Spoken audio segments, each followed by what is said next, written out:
You're about to watch a new episode of Madonna Songbook podcast with guest Tony Shimkin, co-writer with Madonna and Shep Pettibone of songs like Erotica, Deeper and Deeper, and BadGirl. She was just incredibly detail-oriented, driven. She is, a woman with a mission and a clear vision, always. Tony Shimkin tells the stories behind those records and how Madonna works in the studio, creating out of total freedom and the courage to dare beyond the expectations. Madonna was always just so good at recognizing and allowing collaboration to happen, allowing sort of the process just to take place. Now sit back and enjoy. This is Madonna Songbook podcast.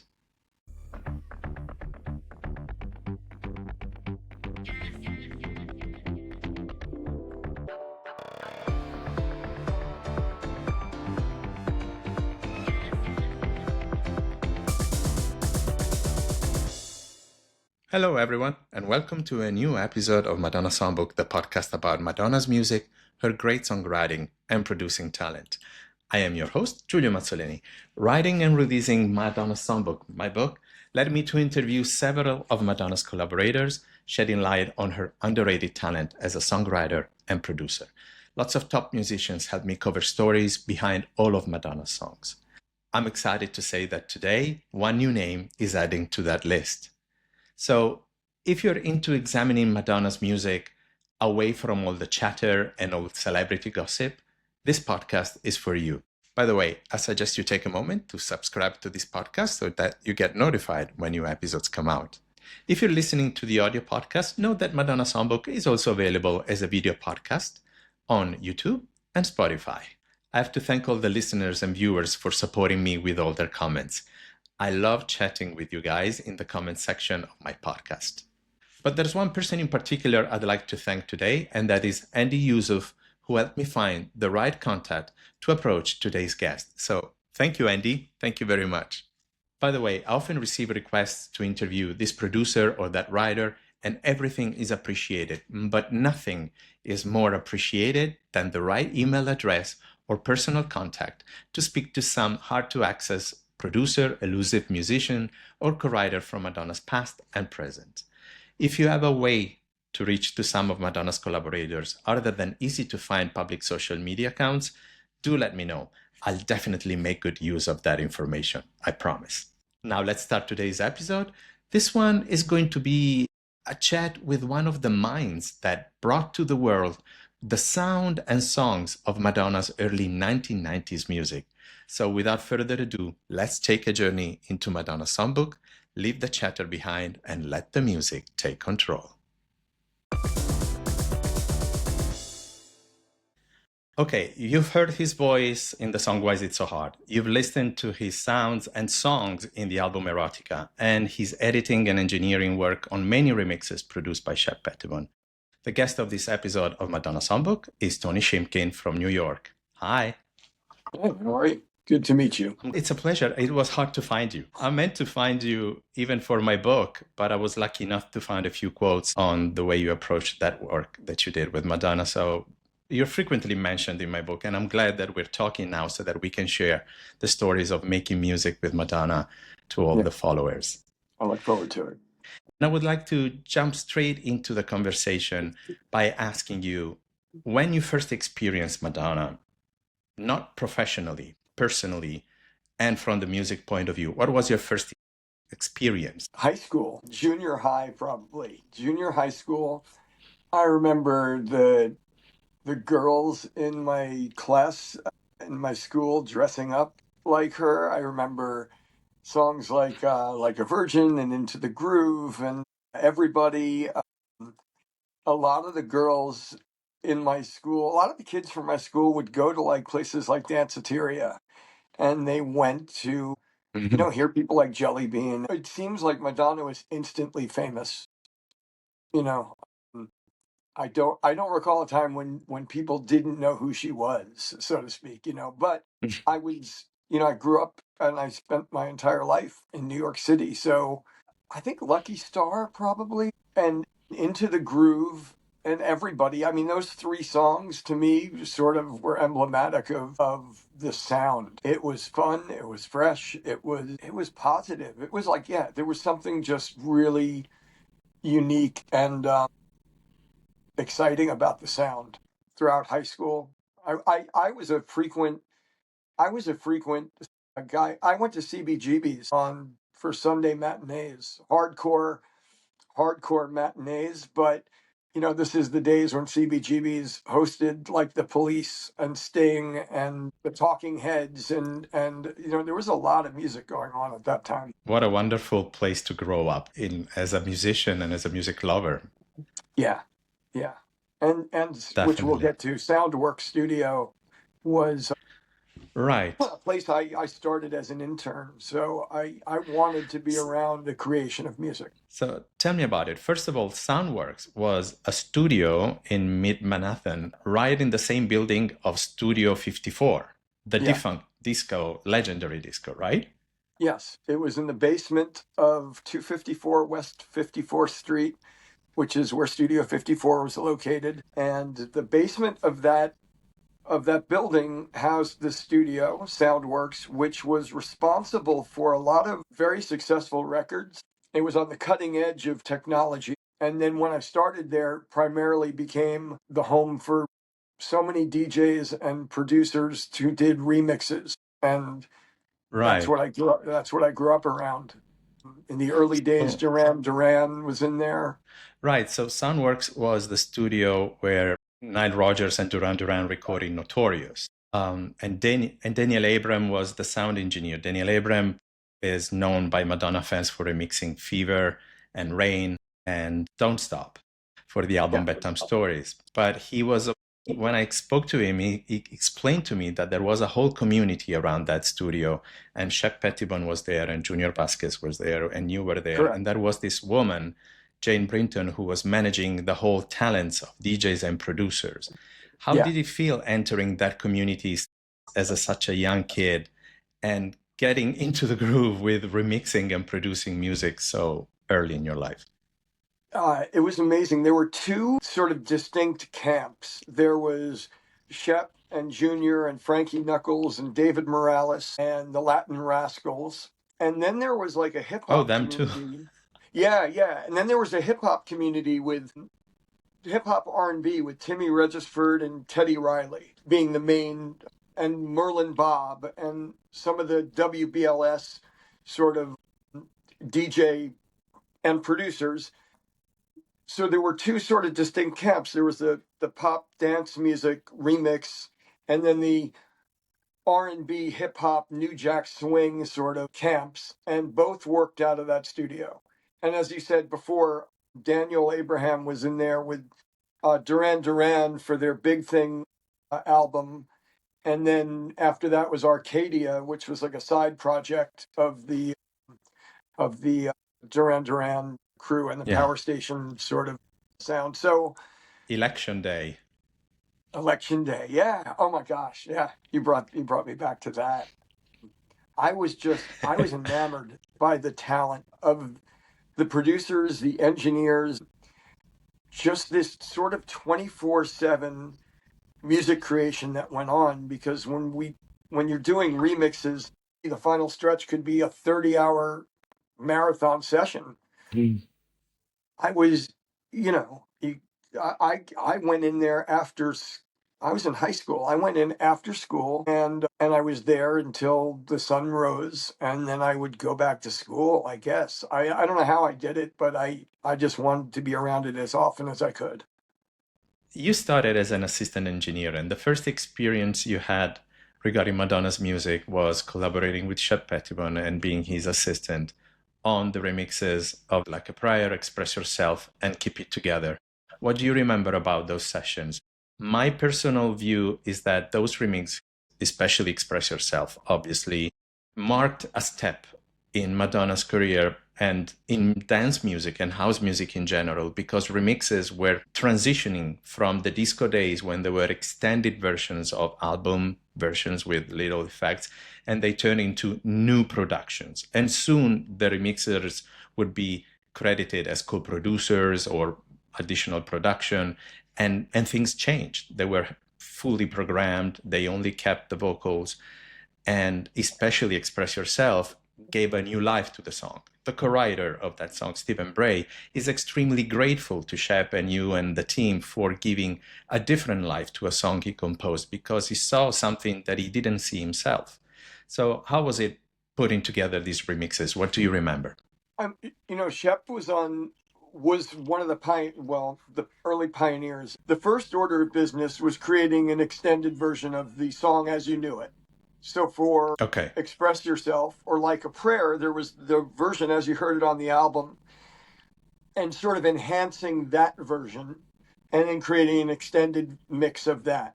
But then once you knew that was the task for that, then it was stripping away everything. And it was just keeping the vocal and starting from scratch and building, what we call the house mix, the club mix. Mm-hmm.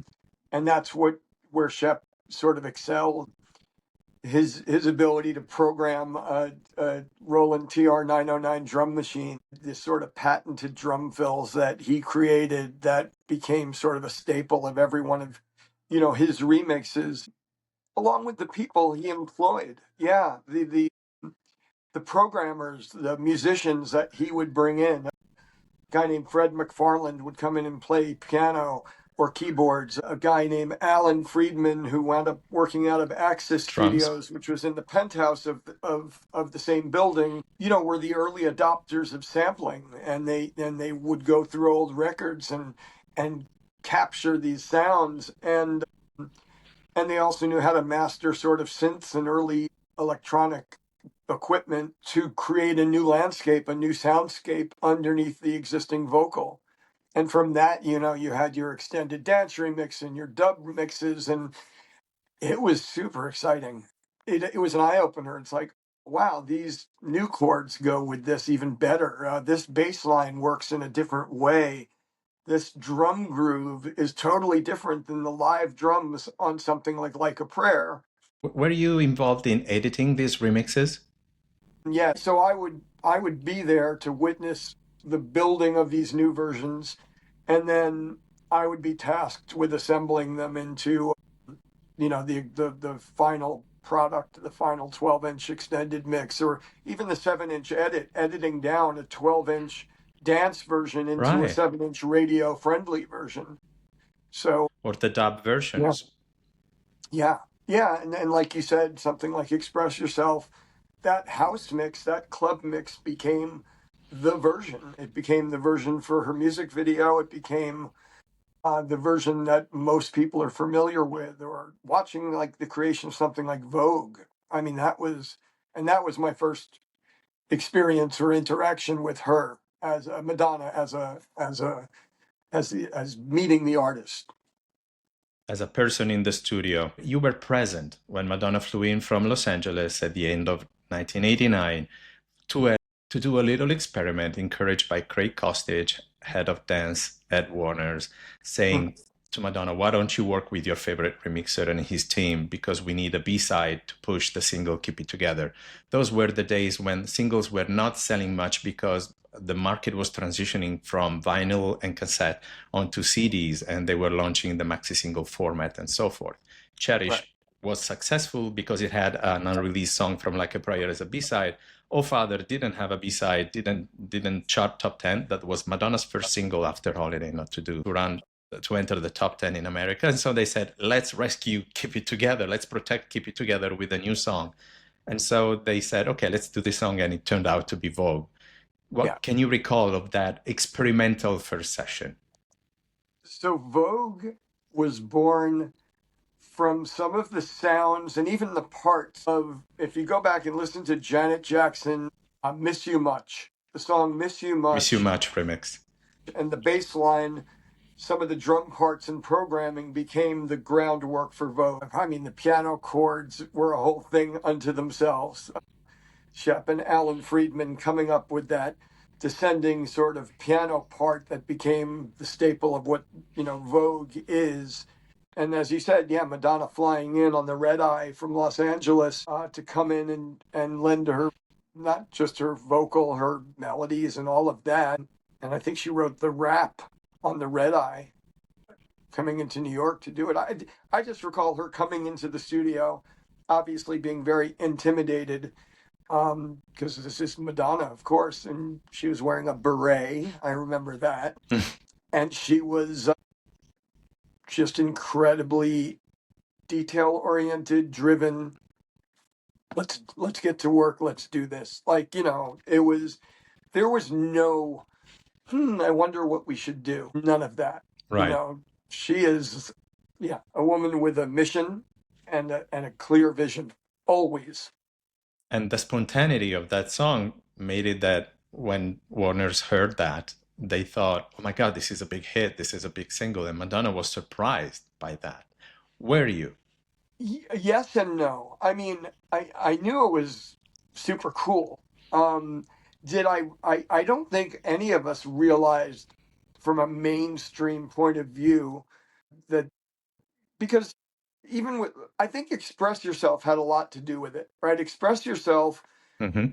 taking a club remix and making it mainstream and sort of like embraced by the average listener, the masses, paved the way for Vogue to become such a success. I think being used to, like, this is the sound of a pop record, a pop radio record, being Express Yourself, and the music video that went along with it. I think her videos contributed heavily to the success of a record like Vogue and something like Express Yourself, obviously. But I think Express Yourself sort of paved the way for that classic sort of club house sound to become mainstream. But I think we were all surprised by the explosion and the success. It really, even beyond the initial success, but look at the longevity of it, and the it became a part of the lexicon of music. Right. And as you were saying, video and radio at that time were literally building Madonna's foundation. Yeah. Her work, her attention to radio and to video was the same that probably a contemporary artist now gives to Spotify. And those were really important as much as the remixes. I know the story of Goho Toda, the sound engineer, coming up with the strings intro for the remix he edited. I think that was the Betty Davis dub. Were you responsible for editing some of those remixes as well? Oh yeah, no, I definitely had a hand. I mean, yeah, I was editing. Whenever you had a dub mix or an extended mix, there was always sort of this opportunity to create a moment that was so cool that it found its way into the 7-inch radio version. And Go's string intro was that for Vogue. It was like, what a moment. Well, what if we, and this has been throughout the history of music, this is not the first time where you've taken something like that may have been a breakdown later in the song, thrown it at the beginning of the song, and it's become iconic. I think that may have been the case. I won't say it was the case for like Kansas, Carry On My Wayward Son, but something like that, where it's just like, wow, what a moment. That vocal intro. Like, there are these moments that happen that you don't foresee them becoming the moment in the song. It's a moment of another version of the song, but Go's Right. string intro, is, if you will, was just like, yeah, the finger snaps, the strings, like it was something that just pulled you right in and said, you're going to want to hear this. That's fantastic because it's the creative moment that is completely unplanned, and Yeah. you couldn't come up with things like this, and eventually they turn out to be beautiful. Like the Vogue single was meant to start the way it starts on the single version, and then Go has this idea, and it becomes the album version and the video version, and everybody knows Vogue because of that solo string starting off. Everybody, as soon as that sound is heard, even recently in Devil Wears Prada 2, everybody goes like, oh, it's Madonna's Vogue. So it's unmistakable, but it couldn't have been planned. Yeah, one of the things back then is that we played the console as if it were an instrument. Whether it's a snare drum explosion that happens, in the midst of something, we played the mute buttons, the cut or mute button on the console, the solo button, whatever, the reverb or the delay. we played the console like a live instrument as we recorded pieces of a remix. And I think that was one of those moments where, it became like everything got muted but the strings, and you're like, ooh, and it only comes out of a true inspiration, right? It's a moment where everything just had to happen that way in that moment for later on for you when you're editing to realize, oh my God, what if you start the song this way? So yeah. Exactly.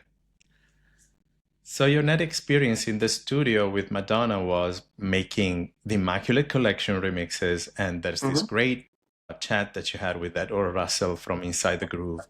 You guys go check that podcast. It's one of the earliest episodes, and Edward had this fantastic conversation with Tony, explained how they created the Q Sound remix, and also there's a beautiful story on how This Used to Be My Playground was recorded.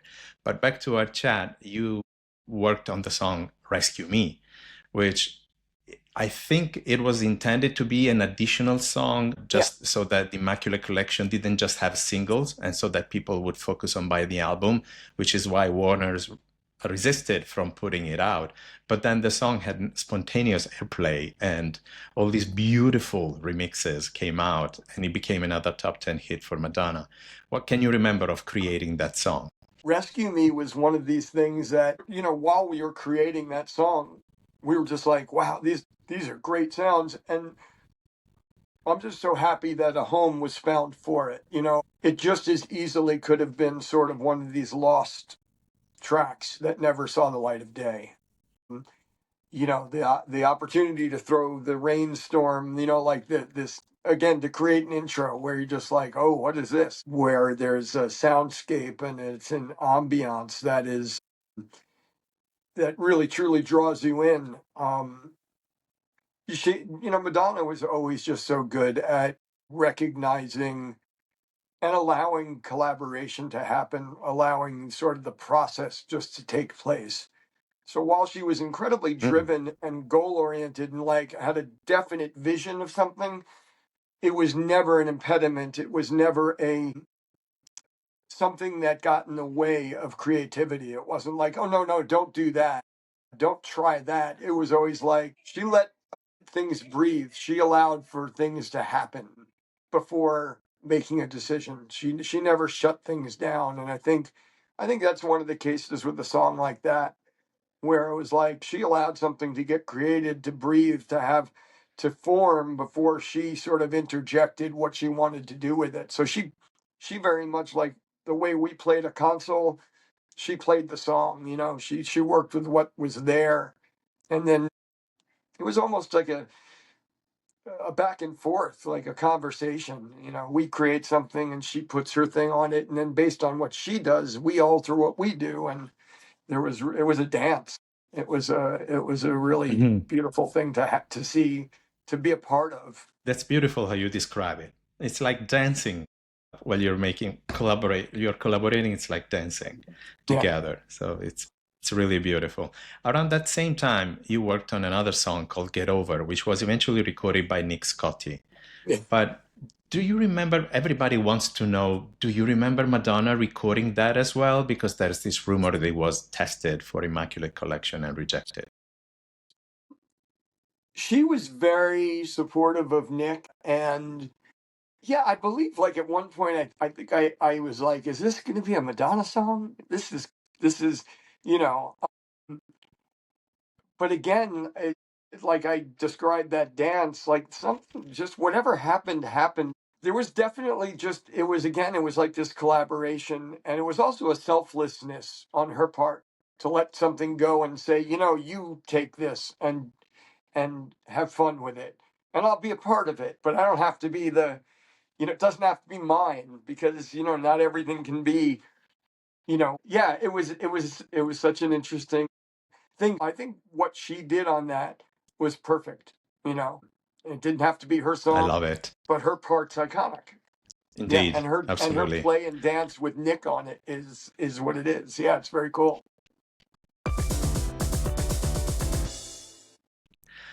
And the next step was that Madonna took a big leap of faith, I should say, And instead of working with her multi-platinum co-writers and producers of the past, she decided to make a new record with someone very young and who didn't have that much experience in terms of songwriting and producing an album for a big star like Shep and you and Andre Betts.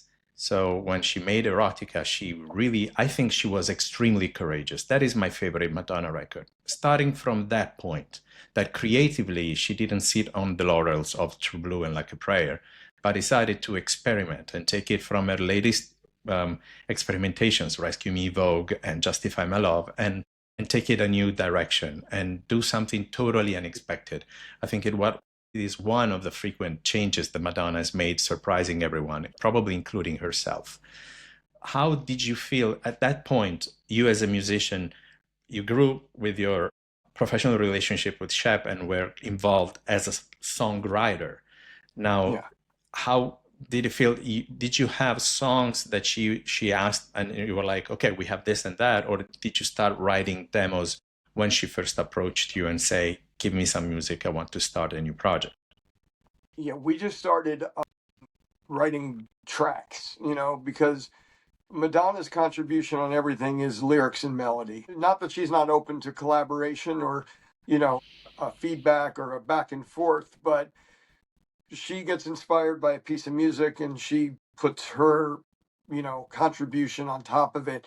We were given a lot of freedom, sort of like just to create. And as we created, we sent things to her, and then she would come into the studio and put down, she had her composition notebook or her journal or whatever she did, where she had her lyrics and her melody ideas ready to go. And then she came in and put her things. But every song that she wrote before Erotica was what you're trying to live up to. So the pressure on us, I think, was there. But for whatever reason, maybe it's just due to her trusting us to do what we did.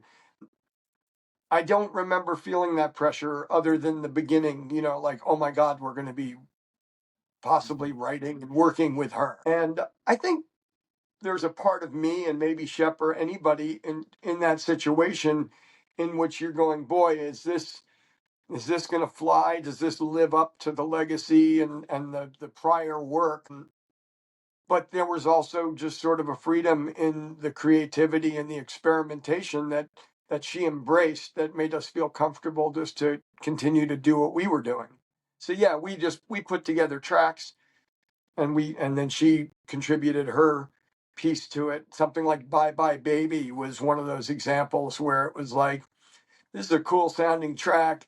And then she started contributing her part. And there again, we were playing not the console, but a piece of outboard gear with that filtered sort of telephone voice. So it was a really collaborative process. And it's very interesting to see, to witness how this creation turned Madonna into a more expert songwriter, in my opinion, because she took challenges and she was far more creative in terms of ad-libs and bridges and intros as compared to previous songs. Mainly, I'm supposing that it's because you were submitting music tracks that maybe just had a bass line and rhythm, and she was creating a sort of melody to it. And you see what kind of contribution she gives to songs. My perfect example is when I tell people to listen to the records that you did at the same time with Katy Dennis or Taylor Dane, and You Lied to Me by Katy Dennis. Mm-hmm. It starts as a song from Erotica. It has pretty much the same sounds, the same programs, but it takes a completely different direction as soon as she starts singing, because she was a great singer and a great songwriter. She wrote songs for many artists, and she had her own direction. And you see, the starting point was your creation with Shep, and then Madonna took a direction and Katy took another direction. And that's how, to me, explains what Madonna's contribution as a songwriter is. And the whole reason why I wrote this book is to give evidence of Madonna as a songwriter. And people are surprised by that because they are, razzle-dazzled by all the visual part of Madonna's career and all the chatter. But what is your opinion on Madonna as a songwriter? I think you made a brilliant observation. If you go back to her earlier work, something like a prayer, I'm not saying melody is implied, right? But it is a very musical song. There's changes that sort of naturally lend to the writing of a melody. And maybe other artists would come up with similar melodies because the musicality of the song in and of itself is sort of there. With what we did for Erotica, you're not wrong. There was a lot where it's just a bass line, just a groove, or just a feel like a there weren't grand chord changes, and it wasn't like a sort of traditional pop songwriting, right? It was more like a remix, right? You're creating a vibe. And I think it allowed her a lot of creative license to create, like to define what her songwriting was at that point. Melodically speaking, lyrically, I think it gave her a lot of freedom, which is a freedom can be a dangerous thing when it comes to songwriting, right? I mean, you could do any number of things. It's really hard to settle on what's right and what's wrong. With what we did, she could have gone any way, any number of ways. So it took her committing to something, which I think is very cool and not easy to do. Committing to this is what the melody is going to be. This is where the song is going to go. And then we fed off of her contributions. I think something like a song like Why Is It So Hard was one of these interesting developments because we had taken a break from the studio. I think I went to the Cayman Islands to go scuba diving. Shep had gone to Jamaica.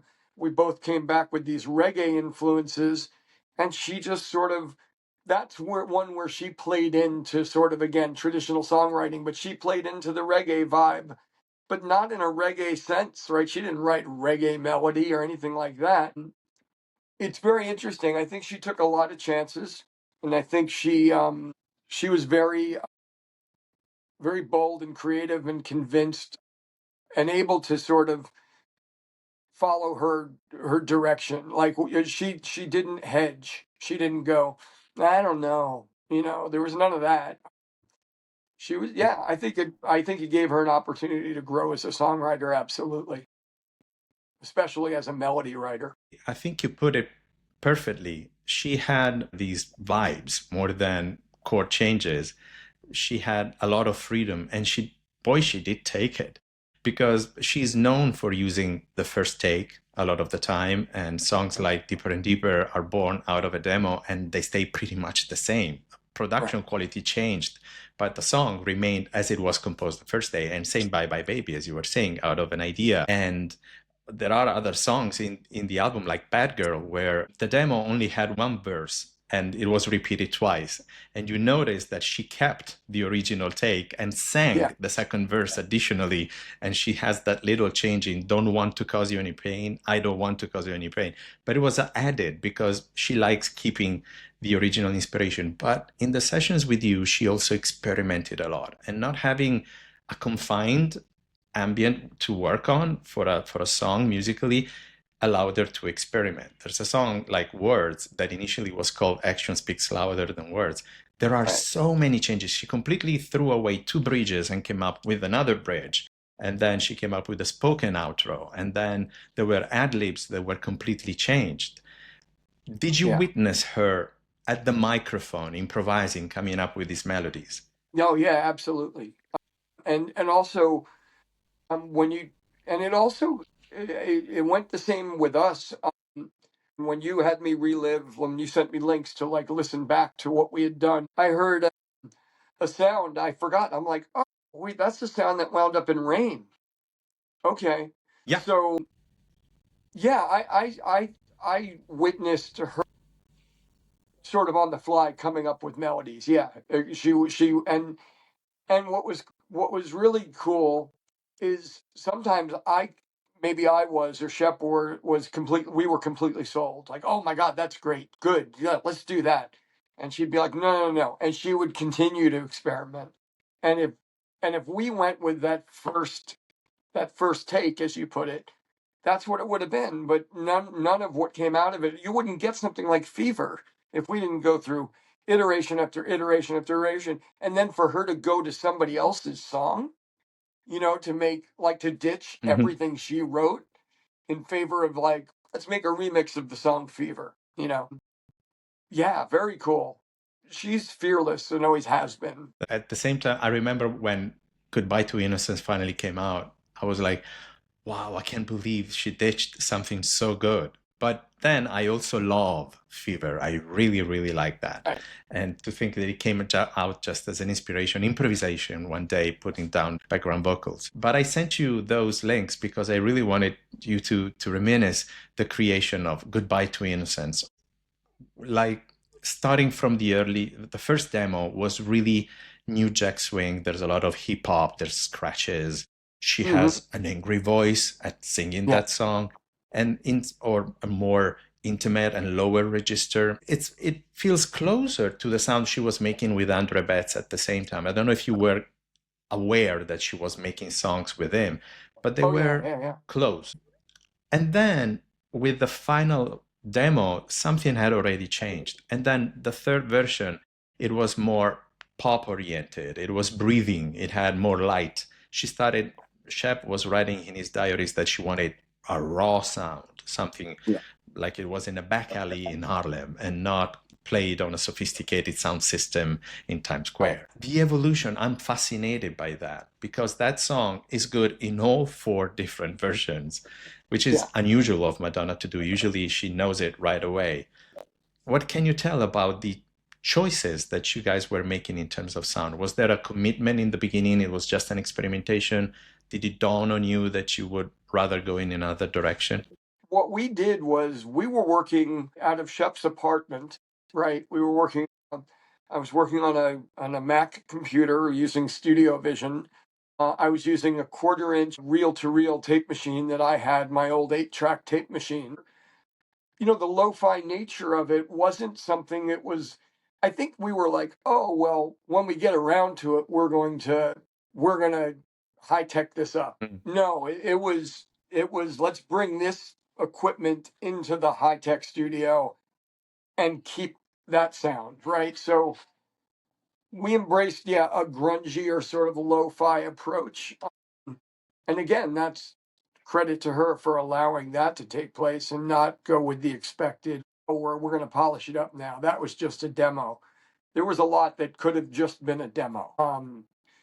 Even down to the vocals that were recorded with a Shure SM57 microphone, no, we're keeping that vocal and that sound. We don't need to get on the $2,000 microphone now, or we don't need to replace these keyboards. And the same goes obviously with the title track, Erotica, one of my all-time favorite songs. There's such an abundance of layers of sound.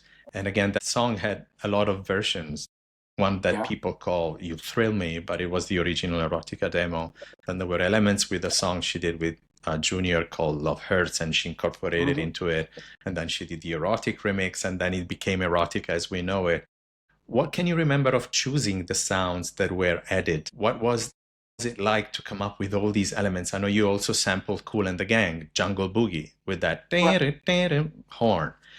What did you bring in? How was it to collect and add all these layers?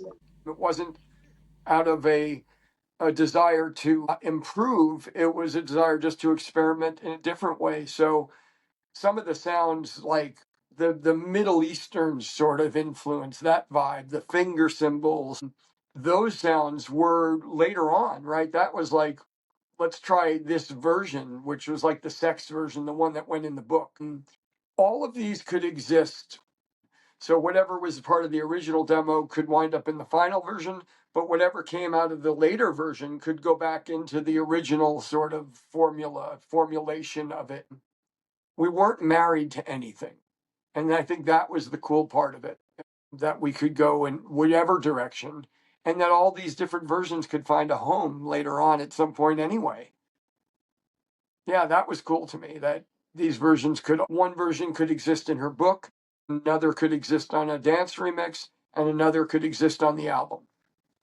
And it was very contemporary. It was very in the moment, but in the record, there was a shared taste probably between Shep and Madonna of 1970s music. There's Yeah. plenty of references. There's Barry White in Deeper and Deeper. There's the Tramps in Goodbye to Innocence. Stop and think about it. Then there was that song Shame that wasn't recorded. It definitely references that song that Stevie Wonder wrote, I think, for the Spinners, which is It's a says it's a shame. shame. And was that a conscious choice, or was just that part of the baggage of music, or the samples that you use? Where did it come from? How did you bring it to the table? I think all of us, Madonna, Shep, myself, it's impossible not to have an influence of music history, of what you know, what you grew up with, what you love. It all finds its way into current, like, and even to this day. Back then, this was sort of the sampling. Sampling was obviously a thing, but like you mentioned, Jungle Boogie, taking those sounds and then clearing that, getting the right to use it, even in its little small bit that it was used, was also because why not pay homage to what we loved, what we grew up with, what we were inspired by. It sort of took the restraints away. We weren't like, well, that's cool as inspiration, but we can't do that because it's too close, or that can't be used. We can't use that sample because you Mm. because you can't create. There's nothing that is suitable to replace that. You either embrace it or go in a different direction entirely. But the magic of the song, the song that formed out of it, was allowed to happen. And I think that's very cool. Interpolation is a huge thing in current music. Everybody from Led Zeppelin to Madonna to current artists pay respect to the past, Yeah. embrace it, reimagine it. Yeah. So it's And I something think it's that, beautiful yeah, because every artist brings their own background to a new audience, which usually is same age or younger. And so there's a right. transition of music from the past to the future. Yeah, and we're thinking about that musically. She also did it visually. I mean, if you look at Vogue or any number of her music videos, they're fully inspired by her love of film, her love of a Betty Davis movie, or her love of any Yeah. movie. Like her visually, she appreciates what inspires her, and isn't afraid to just say, "Yeah, it inspired me." Right. There's a song among the 6, 7 that you co-wrote on that album that probably stands out, and that is Deeper and Deeper, especially because in a critical moment when the bridge wasn't being solved, you came up with the guitar breakdown, the flamenco guitar that has been added.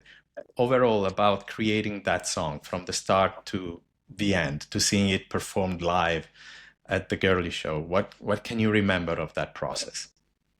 There was a period that I had to decide, logically, like what did I want to attach my name to as a songwriter. There was something about Deeper and Deeper to me that was always like, yeah, that to me felt like, I don't know, I had very musical. I wasn't thinking, oh, this is going to be sort of a hit.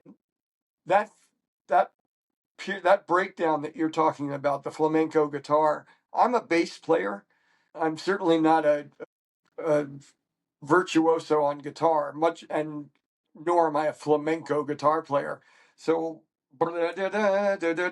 is me playing bass on an acoustic guitar. What Mm. Shep and Madonna wound up realizing was, kind of sounds like flamenco guitar. So let's go and do that, right? So the castanets, all of the other elements were then, like Shep going, if we're going to do it, right? And then Paul Pesco and some of the other musicians who came in to contribute to it.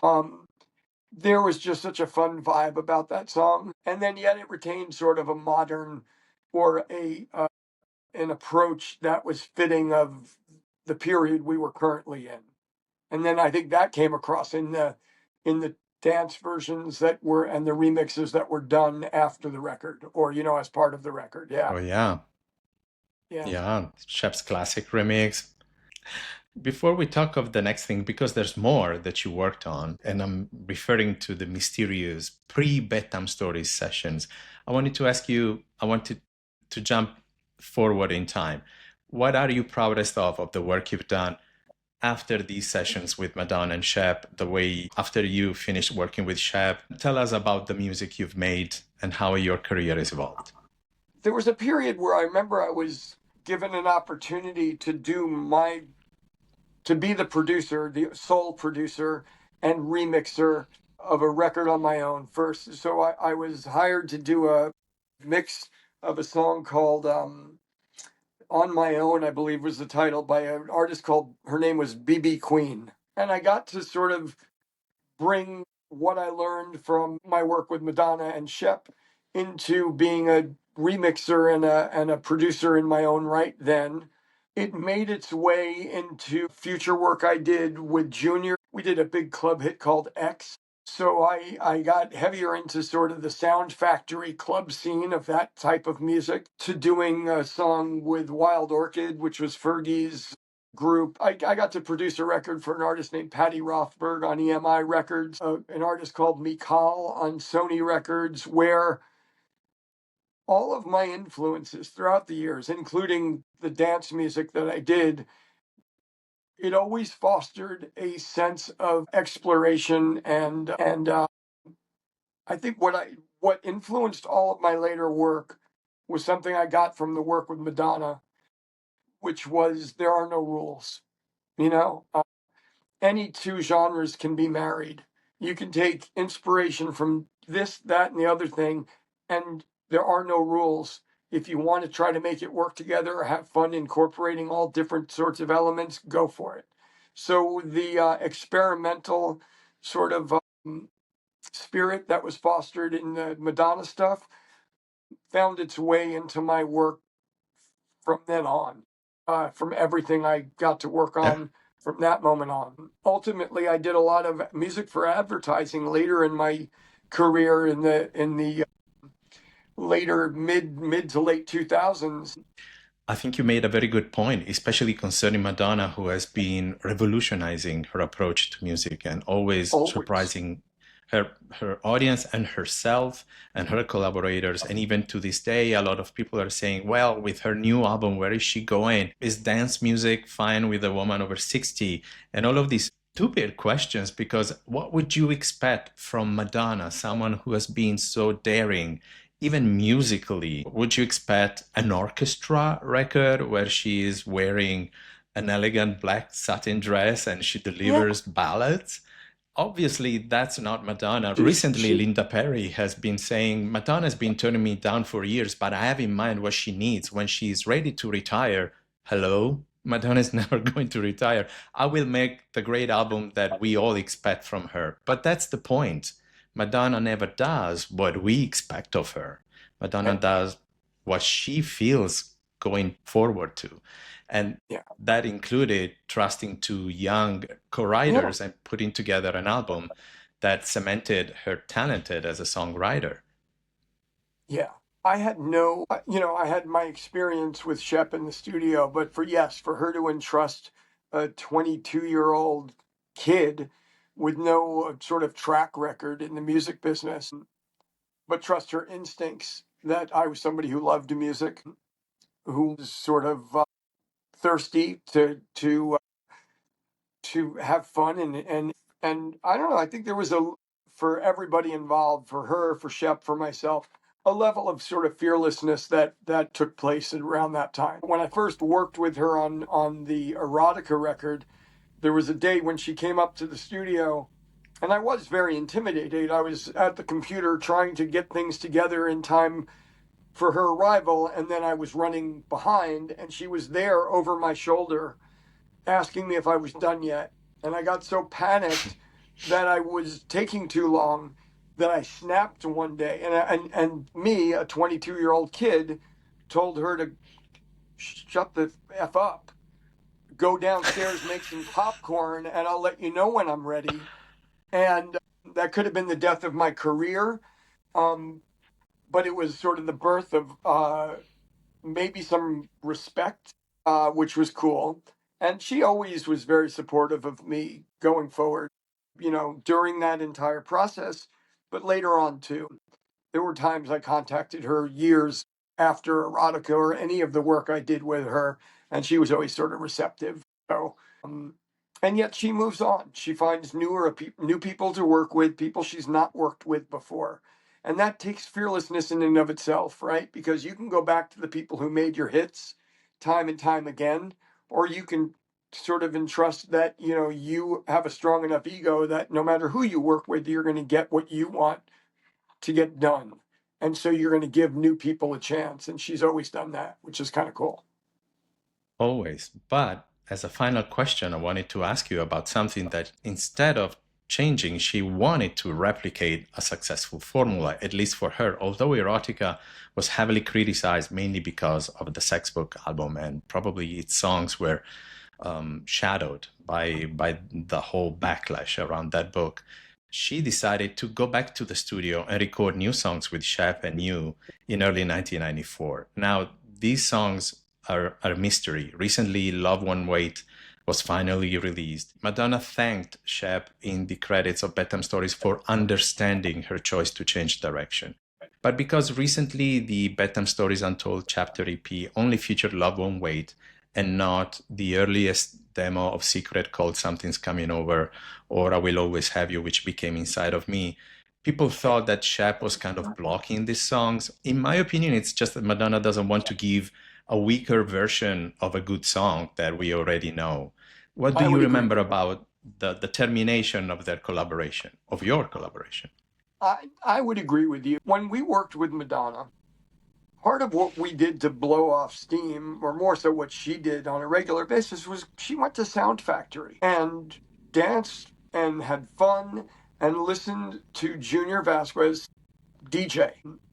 So her move from Shep to Junior on Bedtime Stories, I agree. I don't think it has anything to do with I don't like you, Shep, or I don't want to work with you anymore. It was I want to work with everybody. So now I want to work with Junior and see what we do here. I think it was just more. It became sort of a he said, she said, who said what story because Shep and Junior were as close as they were. So I think it was just difficult for the two of them and their friendship to reconcile. I think for Junior, it was why is she working with Shep when she did and not me. And I think for Shep, it was why is she working with Junior now and not me. And you can only be in one place at one time with one person, to some extent. I think Shep influenced Junior's career. I think Junior's sound and what he did influenced Shep. And I think if you look at it from that perspective, then they all did work together. Junior, Shep, Madonna, myself, we all worked together because we all inspired each other and were inspired by each other. That's beautiful. And we are very, very grateful for the work that you did. You may not know it, but after starting this community on Instagram and putting out this book, there's a sense of passion for Erotica as an underrated record. And a lot of musicians nowadays are quoting that song Erotica or the whole album as seminal for them and very influential. I wanted to extend to you from the fandom all the gratitude for the music that you've made with Shep, with Madonna. Have you been in contact with Shep? He's very media elusive. We can't reach him. I would love to be in contact with Shep. I would love to sit down over a cup of coffee or something to eat, or just to sit on a bench somewhere in a park and just talk about, talk like we did, relive sort of old times, what we did, what it felt like. We all have our stories that we tell ourselves over what happened. And I don't think it's I don't think it's my fault. I don't think it's his fault. I think, but just as much as it's no single person's fault that we don't talk anymore, it would take both of us to be able to talk again. So I'll just say that I'm willing to, and I would love to, because I owe a lot to him, experience-wise in my career, for giving me a chance to do what I do.